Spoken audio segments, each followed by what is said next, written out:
All right, let's get into the keep it open or close it out. We will answer your start-sit dilemmas here in the fantasy football playoffs, and we start with Justin Herbert against the Cowboys, which in theory, a really nice matchup for Justin Herbert. The problem is 5 straight games with under 15 fantasy points. For Matthew right now, Jay, he has him as QB 11 coming into the week. This line has not been able to protect Herbert, but they've kind of found a way despite that. Yeah, Justin Herbert is a chubby leather daddy, and despite being anchored to the bench for much of the season behind Jalen Hurts and Daniel Jones, he will be starting for me in the playoffs this week. I don't feel great about it, but could feel worse about it too, because the Cowboys' defense has become a bit of a pass funnel defense since Quinnen Williams got there and has shored up the run game. We saw J.J. McCarthy just have one of the best games of his career against Dallas. We saw Jared Goff do whatever he wanted through the air against Dallas 2 weeks ago as well. So I think that Herbert, despite the fact that the offensive line is just not giving him a chance, the fact that he's still Justin Herbert and is running around and still has his receivers and still can create outside of structure, I'd be keeping it open for the most part, reluctantly.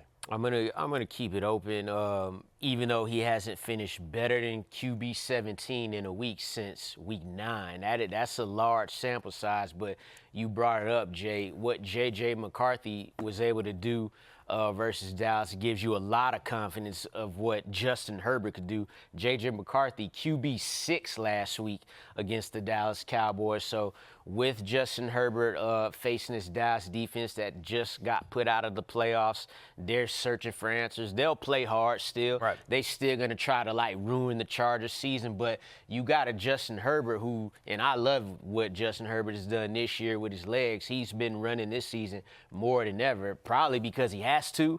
Yeah. But that's a part of his game. And, in fantasy, 50 rushing yards get you 5 points. I'm keeping it open. And a reminder, this game is the 3rd highest total for Week 16 at 49.5 points. Aloha Bricks. Hello there, friend. Herbert or Stroud this week, guys? Herbert for me, because of the rushing ability and the fact that Stroud can play well and be 260 passing yards and no touchdowns. Might not throw no touchdowns. Yeah. I'm going to go Justin Herbert here, too, as well. Yep. Seamless transition, by the way, from backup producer Pete going from Tua Tagovailoa segment to a Justin Herbert segment, echoing their draft selection. A lot of debate around that for years. Yeah, I think it's finally come to an end. It's been resolved. It's been resolved. I'll tell you what, it was about 2 years ago, maybe 3 years ago, I'm sorry.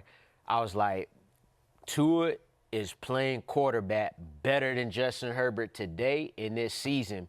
So probably 8 games ago, I quote tweeted that same one. It was like, this is not the case anymore. Good PR move. It probably wasn't last year, but Tua was having a great year.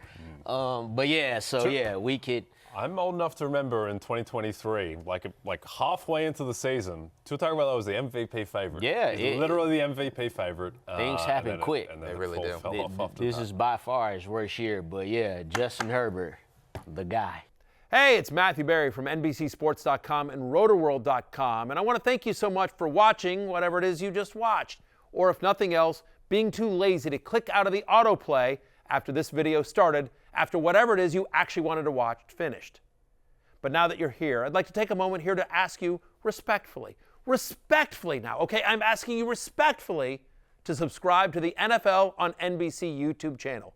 You'll get the latest Roto-World fantasy news headlines, all sorts of great shows, including my own Fantasy Football Happy Hour. So go subscribe now. Again, I'm asking respectfully.